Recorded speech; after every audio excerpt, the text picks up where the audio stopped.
Knockout legends in the building. Like, comment, and subscribe. So, when I think about the Ben Whittaker versus Liam Cameron fight, a few things kind of cross my mind, but I come across a few articles, one by The Guardian and a few others. I'll just summarise a few of the things that I thought kind of coincided with what the article said.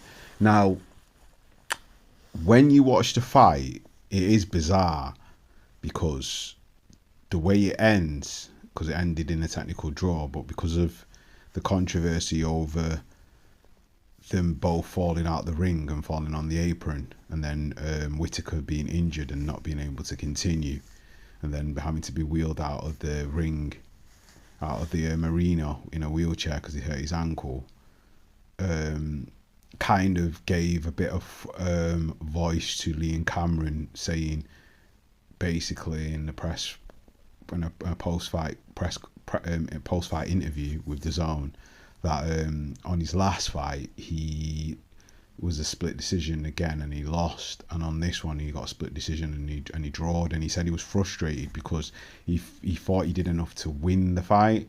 Now, from what I saw of the fight, it was pretty close until that happened, but it could have went either way.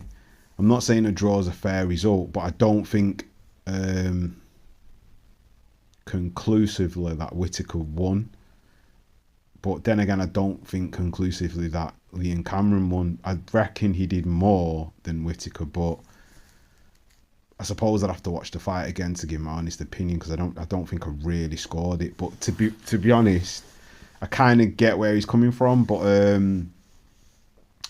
the fact that he's saying that he pulled him over, I don't know about that. I don't know. But like he was in the ring with him, and he said that from round 2 he was breathing heavy, and he said that he wanted a way out.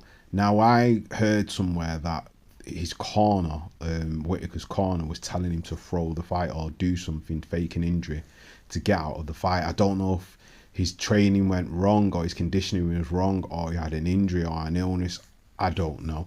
But it does look suspicious, and the way the fight ended was suspicious as well, and it's kind of not even in character with the way Ben Whittaker is when he showboats and does stuff, to do that and then the fight just to end. And then obviously other things that I've seen, like there was an article in the Sun that basically states that he smashed, I think it was one of the advertising hoardings, and smashed a hole into it. Not just that, on the way to the airport he got into an altercation with a fan and smashed the phone.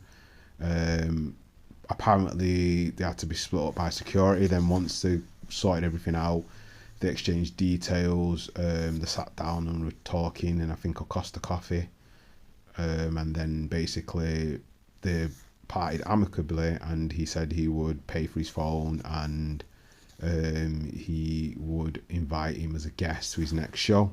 I don't know if it's just frustration over the fact that the way the fight ended, and I don't think the fan was being disrespectful or anything. He just wanted to take a picture, but obviously temper's frayed and he reacted. I don't know, but it seems a bit of a prima donna, a bit of a crybaby in the behaviour, but who knows, it might just be a flash in the moment, a flash of red. You can just, see one thing one way and it's not really that thing.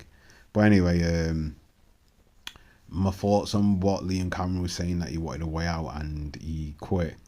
To some extent, you can kind of understand where Liam Cameron's coming from, and it does look a bit suspect. But like, one thing Liam Cameron said is that if he doesn't run the fight back and have a rematch, then he has to retire, because it does look suspect that obviously he doesn't want any more. Because he said, like, in the interview, he was saying that he shut down his showboating. He couldn't showboat. He had to box. He had to fight, and he drew him into a dogfight, which he kind of did. He drew him into a fight, and he had to fight. And to be honest, it did look like he was struggling in the fight, so he did look a bit desperate. But with him being in the ring with him, and he said he was tired from round 2. That says a lot. So maybe his conditioning wasn't the best. Who knows? But anyway, what are your thoughts on this? Do you think Ben Whittaker quit? Do you think he threw his toys out the pram afterwards with the way he acted and the shenanigans? And what happens if he doesn't take the rematch? Should he retire? Does it give credence to what Liam Cameron said? And also, just before I go, one good thing that's come out of this is that Liam Cameron has been signed by by Queensberry Boxing. So now he's got a promoter. So that's one good thing that's come out of it. So finally, after having no backing and having a small team, he's actually got promotional representation. So it makes life a bit easier for him. Plus, he'll probably get more money in his next fight. So that's a good thing. And he said nothing but complimentary things about Frank Warren. Anyway, so leave your thoughts in the comment section. Like, comment, and subscribe. And that is another one from the one and only Knockout Legends. Peace.